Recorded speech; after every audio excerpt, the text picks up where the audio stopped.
बंतेजी पय्याबोधीजी आणि तसेच इथे काम करणाऱ्या सर्व तसेच धम्मचं काम करणाऱ्या सर्वांना ह्या विहाराच्या उद्घाटनाच्या आधीच त्यांना शुभेच्छा देतो।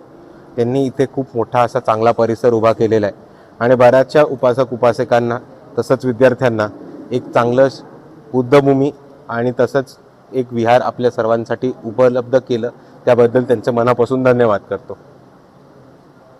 काही दिवसाला उद्घाटनाप्रसंगी आपण उपस्थित राहणार आहोत। उद्घाटनाच्या प्रसंगी मी नक्कीच उपस्थित राहायचा पूर्ण प्रयत्न करेन, हे मी बंतेजींना आधी सांगितले आणि आजही सांगतो।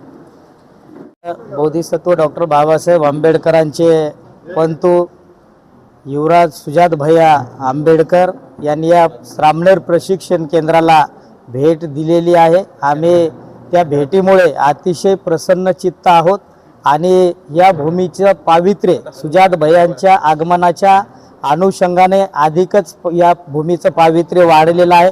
बोधिवृक्षांचं रोपण सुद्धा गाडी पार्किंगच्या जागेमध्ये सुजात भैया आंबेडकर यांच्या हस्ते करण्यात आलेलं आहे। आम्हाला भरभरून शुभेच्छाही सुजात भैयांनी दिलेल्या आहेत। या परिसराची पाहणी सुद्धा भैयांनी केलेली आहे। निश्चित येणाऱ्या काळामध्ये हे आपलं श्रामणेर प्रशिक्षण केंद्र हे महाराष्ट्रापुरतंच मर्यादित राहणार नसून देशामध्ये सुद्धा आपल्या या प्रशिक्षण केंद्रातून भिक्षू प्रशिक्षित होऊन बाहेर पडतील आणि जे समतावादी विचाराचं काम म्हणजे या देशामध्ये बुद्धापासून बोधिसत्व डॉक्टर बाबासाहेब आंबेडकरांपासून शिवाजी महाराज फुले शाहू अण्णाभाऊ साठे असतील बसवेश्वर महाराज सर्व संत महापुरुषांनी केले त्या महापुरुषांची विचारधारा घेऊनच हे प्रशिक्षण केंद्र काम करेल। श्रद्धेय ॲडव्होकेट बाळासाहेब आंबेडकर, अंजली आई आंबेडकर आणि युवराज सुजात भैया आंबेडकर यांचं कार्य हे महापुरुषांच्या विचारधारेवर म्हणजे या देशामध्ये चालू आहे।